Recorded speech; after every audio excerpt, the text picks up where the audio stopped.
Baik, Assalamualaikum warahmatullahi wabarakatuh. Sebelumnya perkenalkan, nama saya Rizat Kavana Yuban dengan NIM akhir 202 dari kelas IF10O. Di sini saya akan menjelaskan tugas program pemrograman berorientasi objek, yaitu tugasnya adalah buat bagian servis untuk melakukan transaksi penjualan dengan ketentuan program dapat melakukan input lebih dari satu barang dalam satu transaksi penjualan. Oke, langsung saja kita masuk ke bagian source code-nya ya teman-teman. Nah, untuk di sini kita udah dapat mentahannya dari bapak dosen kita sendiri ya teman-teman. Bisa dilihat di sini seperti kita mendapatkan database utilities dan segala macamnya. Nah, karena tugasnya tadi kita disuruh membuat bagian service untuk melakukan transaksi penjualan dengan ketentuan program dalam melakukan input lebih dari satu barang dalam satu transaksi penjualan. Nah, baik, yang pertama-tama kita masuk ke database utilities teman-teman. Di database utilities ini kita mengimpor kelas-kelas yang diperlukan teman-teman seperti connection, driver manager, SQL exception, logger, level, dan class not found exception teman-teman. Di database utilities ini juga kita memakai atribut my connection ini teman-teman. Nah, atribut ini sendiri adalah koneksi yang digunakan untuk berinteraksi dengan database teman-teman. Lalu ada metode get my connection teman-teman. Metode ini ya teman-teman. Nah, metode ini sendiri mengembalikan koneksi ke database. Nah, jika koneksi belum dibuat, maka metode akan membuat koneksi baru ke database MySQL yang di-host di localhost pada port 3306 dengan database PBO tugas 4 ya teman-teman. Bisa lihat sini teman-teman ya.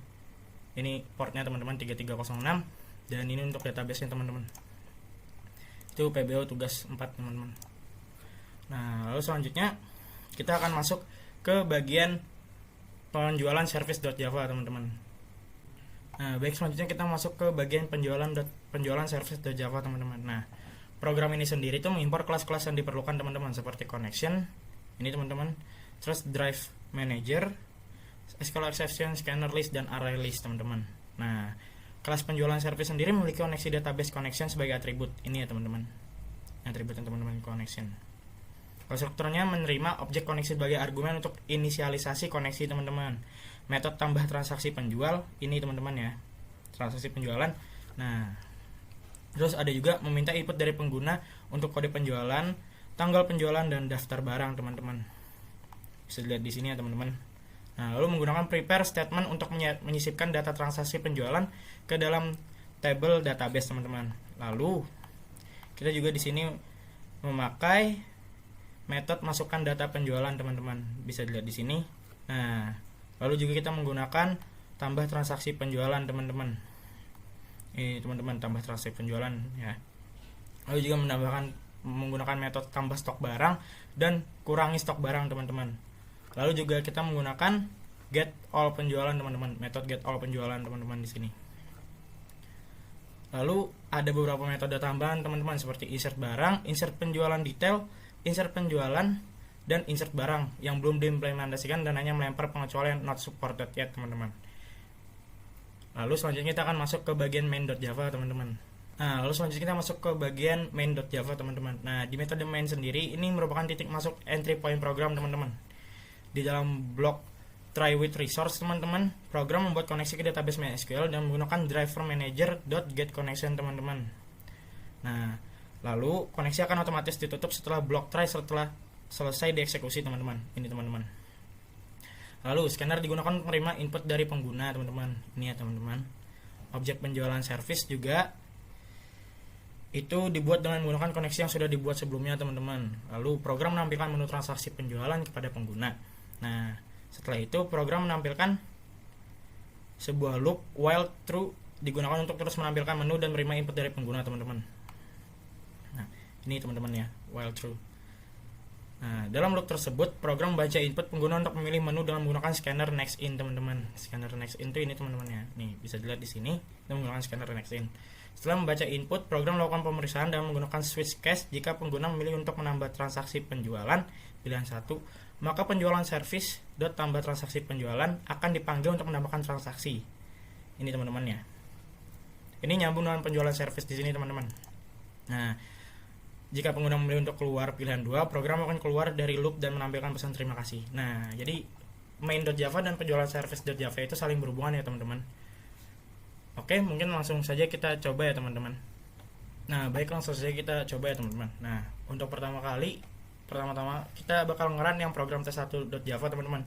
Ini udah tersedia dari Bapak dosen sendiri ya teman-teman. Bisa dilihat waktu kita pertama kali nge-extract filenya, program ini, project ini udah bakalan muncul langsung teman-teman. Nah, di sini saya udah menambahkan barangnya yang pertama ada 5 ya teman-teman. Di sini saya coba menambahkan barang 6, itu sambal ekstra pedas teman-teman. Nah, ini bakal kita run dulu teman-teman ya. Pertama-tama kita bakal nge-run ini. Jika sudah berhasil, maka di database kita sendiri ini bakal masuk teman-teman, bakal ke input di sini teman-teman ya. Ini teman-teman. Nah, ini kenapa duplicate entry, karena saya sudah pernah merun ini teman-teman ya. Masukkan data-data ini ke database sebelumnya.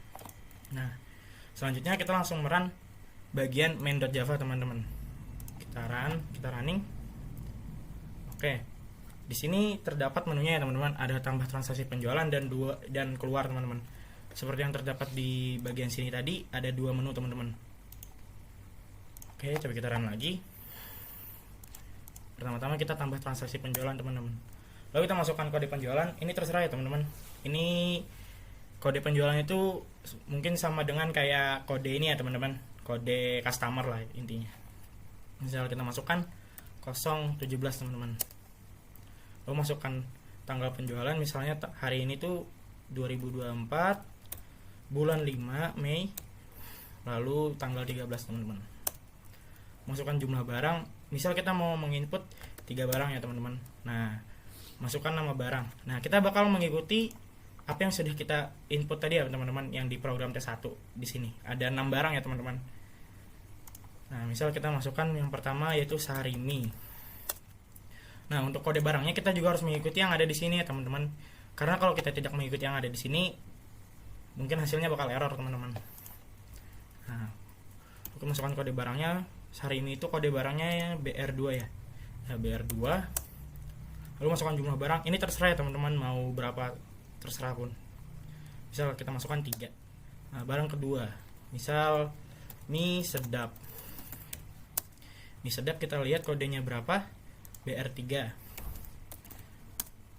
Jumlah barangnya misal 1 aja teman-teman. Lalu yang terakhir mungkin sambal ekstra pedas ya teman-teman. Nah, sambal ekstra pedas ini saya buat sendiri ya teman-teman, saya tambahkan sendiri. Masukkan kode barang yaitu BR6. Masukkan jumlah barang mungkin 2 aja teman-teman. Nah, transaksi penjualan berhasil ditambahkan. Oke, langsung saja kita keluar ya teman-teman. Nah, bisa kita lihat langsung di sini teman-teman ya. Kita refresh terlebih dahulu. Nah, sebentar teman-teman. Ini kita lihat dulu di tabel penjualan. Masuk ya teman-teman. Tadi kode yang kita masukkan adalah kode penjualannya yaitu 017 teman-teman. Lalu di penjualan detailnya kita lihat apakah masuk barangnya. Masuk ya teman-teman. Di sini yang kode penjualannya ada bernomor 017 ada 3 ya teman-teman. Sesuai yang kita masukkan tadi, kode barangnya BR2 yaitu mie sedap, BR2 tadi Sarimi, BR3 tadi mie sedap, dan BR6 tadi sambal ekstra pedas. Dan ini jumlah barang yang kita telah masukkan tadi teman-teman. Nah, mungkin sekian penjelasan dari saya teman-teman. Kurang lebihnya mohon maaf. Assalamualaikum warahmatullahi wabarakatuh.